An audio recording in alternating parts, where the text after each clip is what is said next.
இயக்குனர் இமயம் பாரதி ராஜா மறைவை ஒட்டி பிரதமர் நரேந்திர மோடி இரங்கல் தெரிவித்திருக்கிறார். முக்கிய செய்தியாக பார்த்துக் கொண்டிருக்கிறோம். கூடுதல் விவரங்களை எமது செய்தியாளர் ரமேஷ் வழங்கிட கேட்கலாம். ரமேஷ், இந்த இரங்கல் செய்தியில என்ன தெரிவிச்சிருக்காரு பிரதமர் மோடி? முழு விவரங்களை பதிவு பண்ணுங்க. தமிழ் சினிமாவையே மாற்றி அமைத்த படைப்புகளை வழங்கியவர் இயக்குனர் பாரதி ராஜா என பிரதமர் மோடி புகழாரம் தெரிவித்திருக்கிறார். குறிப்பாக உடல்நலக்குறைவால் இயக்குனர் பாரதி ராஜா அவர்கள் நேற்று உயிரிழந்தார். இன்று அவருடைய இறுதி ஸ்தலங்கள் நடைபெற்று வருகின்றன. அவருடைய மறைவையொட்டி பல்வேறு திரை பிரபலங்கள் மற்றும் முக்கிய ஆளுமைகள் தொடர்ச்சியாக அவருக்கு தங்களுடைய இரங்கலை பதிவு செய்து வருகின்றனர். இந்த நிலையில் தற்போது பிரதமர் மோடியும் பாரதி ராஜாவின் மறைவுக்கு தன்னுடைய இரங்கலை பதிவு செய்திருக்கிறார். அவர் வெளியிட்டுள்ள அறிக்கையில் பாரதி ராஜா அவர்களுடைய மறைவு மிகவும் வருத்தம் அளிக்கிறது. தமிழ் சினிமாவையே மாற்றி அமைத்த படைப்புகளை வழங்கியவர் பாரதி ராஜா.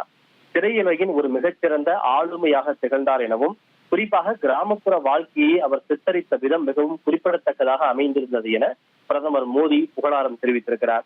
துயரமான இந்த வேளையில் அவரது குடும்பத்தினருடனும் ரசிகர்களுடனும் தனது எண்ணங்கள் இருப்பதாகவும் அவர்களுக்கு தன்னுடைய ஆழ்ந்த இரங்கலை தெரிவித்துக் கொள்வதாகவும் பிரதமர் மோடி அவர்கள் குறிப்பிட்டிருக்கிறார். விவரங்களுக்கு நன்றி ரமேஷ். இயக்குனர் இமயம் பாரதி ராஜா மறைவை ஒட்டி பிரதமர் நரேந்திர மோடி இரங்கல் தெரிவித்திருக்கிறார். அது தொடர்பான முக்கிய செய்தியை நாம் பார்த்தோம். இனி செல்லும் இடமெல்லாம் செய்தி. தந்தி டிவியின் வாட்ஸ்அப் சேனலை ஃபாலோ பண்ணினா செல்லருக்கும் இடமெல்லாம் செய்தி. இதோ QR கோட் இப்பவே ஸ்கேன் பண்ணுங்க, ஃபாலோ பண்ணுங்க.